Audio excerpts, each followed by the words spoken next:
बहुत समय पहले की बात है। पहाड़ों के बीच स्थित एक छोटे से गांव में एक जादुई झील थी, जिसे लोग नीलकंठ झील कहते थे।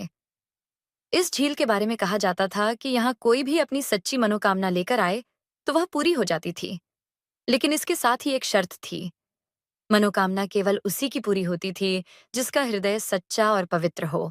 गांव में तीन मुख्य पात्र थे। अनुज, एक गरीब किसान जो मेहनत और ईमानदारी से अपना जीवन व्यतीत करता था। रीमा, एक बुद्धिमान लड़की जो हमेशा दूसरों की मदद करती थी और गांव में सभी की प्रिय थी। समीर, एक लालची व्यापारी जो केवल अपने लाभ के बारे में सोचता था। एक दिन अनुज ने सोचा कि उसे अपनी फसलें बढ़ाने के लिए जादुई झील से प्रार्थना करनी चाहिए। वह झील के पास गया और अपनी सच्ची मनोकामना प्रकट की। हे नीलकंठ झील, कृपया मेरी फसलें अच्छी हो जाएं, ताकि मैं अपने परिवार का पालन पोषण कर सकूं। झील की लहरें अचानक चमक उठीं और कुछ दिनों बाद अनुज की फसलें सचमुच लहलहाने लगीं। दूसरी ओर रीमा ने भी सुना कि झील से मनोकामनाएं पूरी होती हैं।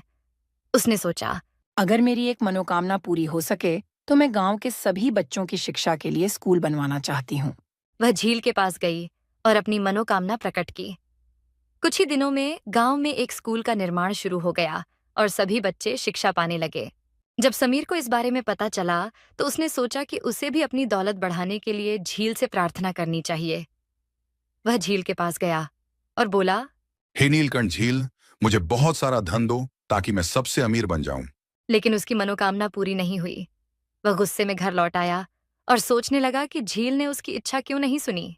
समीर ने गांव के बुजुर्ग से जाकर पूछा। मेरी मनोकामना क्यों नहीं पूरी हुई? बुजुर्ग ने मुस्कुराते हुए जवाब दिया, बेटा, झील केवल उन लोगों की इच्छाएं पूरी करती है जिनका हृदय सच्चा और पवित्र होता है। तुम्हारी मनोकामना दूसरों की भलाई के लिए नहीं थी, इसलिए वह पूरी नहीं हो सकी। समीर को अपनी गलती का एहसास हुआ। उसने फैसला किया कि वह अपनी संपत्ति का एक हिस्सा गांव के विकास के लिए दान करेगा और लोगों की मदद करेगा। उसने अपने व्यापार से जो भी लाभ कमाया, उसमें से एक हिस्सा गरीबों की सहायता के लिए दिया। इस प्रकार नीलकंठ झील ने गांव के लोगों को यह सिखाया कि सच्ची खुशी और समृद्धि उन्हीं के पास आती है जो दूसरों की भलाई के लिए कार्य करते हैं। अनुज और रीमा की तरह समीर ने भी यह सीखा कि सच्ची मनोकामना वही है जो दिल से निकले और सबके लिए लाभकारी हो।